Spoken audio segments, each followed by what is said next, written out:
మీ అందరికీ తెలుసు, ఈ ప్రభుత్వం వచ్చి 5 సంవత్సరాలైంది. మన బీసీ సోదరులకి ఎక్కడైనా న్యాయం జరిగిందా? ఎన్నో మాటలు ఇచ్చినాడు. ఈరోజు ప్రతి ఊరికి వచ్చినాడు, ప్రతి ఒక్కరిని ముద్దు పెట్టుకున్నాడు. మీకు న్యాయం చేస్తా అన్నాడు.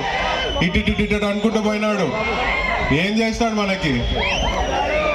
ఈడ ఇంకా బీసీ సోదరులకి న్యాయం చేయడం పక్కన పెట్టండి. ఇక్కడ బీసీ సోదరుల మీద ఎంతమంది మీద కేసులు పెట్టారో ఒకసారి చేయొద్దండి, తెలుస్తుంది. అది మరి నారా చంద్రబాబు నాయుడు గారు ముఖ్యమంత్రిగా ఉన్నప్పుడు మన బీసీ సోదరులకి పెద్ద పీఠం వేసి మరి ఆ రోజు మనం చూసుకోవడం జరిగింది.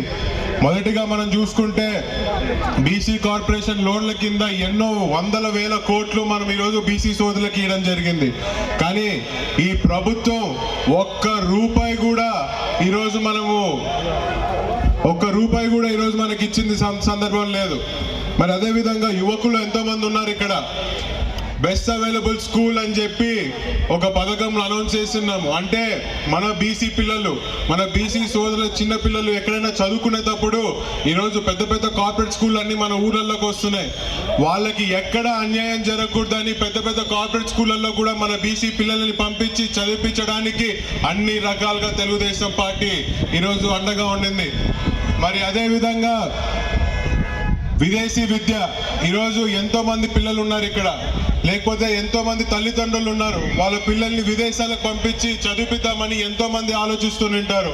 కానీ ఈరోజు ఈ యొక్క దుర్మార్గుడు ముఖ్యమంత్రి అయిన తర్వాత విదేశీ విద్య కట్ చేసి ఎంతో మంది యువకుల పొట్టగొట్టిన ప్రభుత్వం ఈ యొక్క జగన్మోహన్ రెడ్డి ప్రభుత్వం. చంద్రబాబు నాయుడు గారు అధికారంలో ఉన్నప్పుడు, ముఖ్యమంత్రిగా ఉన్నప్పుడు బీసీలు అంటే బ్యాక్వర్డ్ కాస్ట్ అని ఎవరు అనుకునే వాళ్ళు కాదు.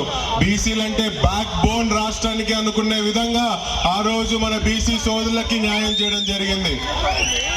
మరి మనం చూసుకుంటే ఈ యొక్క దుర్మార్గుడు ముఖ్యమంత్రి అయిన తర్వాత 70 మంది బీసీ సోదరులని కిరాతకంగా చంపుకున్నారు. ఈరోజు దాని గురించి ఒక్కడు మాట్లాడడం. ఈరోజు నిజంగా వాళ్ళకి బీసీల మీద చిత్తశుద్ధి ఉందంటే బయటికి వచ్చి రమ్మని చెప్పండి. బీసీలకి పదవులు ఇచ్చి బీసీలకి న్యాయం చేస్తా అంటే ఒప్పుకోరు. ఇక్కడ గుమ్మనూరు జయరాం గారికి మంత్రి పదవి ఇచ్చినారు. అదేవిధంగా మీకు మన కడపలో చూసుకుంటే ఎంతమంది బీసీ సోదరులకి మంత్రి పదవి ఇచ్చినాడు. మీకు ఏమన్నా ఒరిగిందా? వాళ్ళకి మంత్రి పదవి ఇస్తే మీకు న్యాయం చేసినట్ట? అదా మీకు కావాల్సిన న్యాయం? కాదు.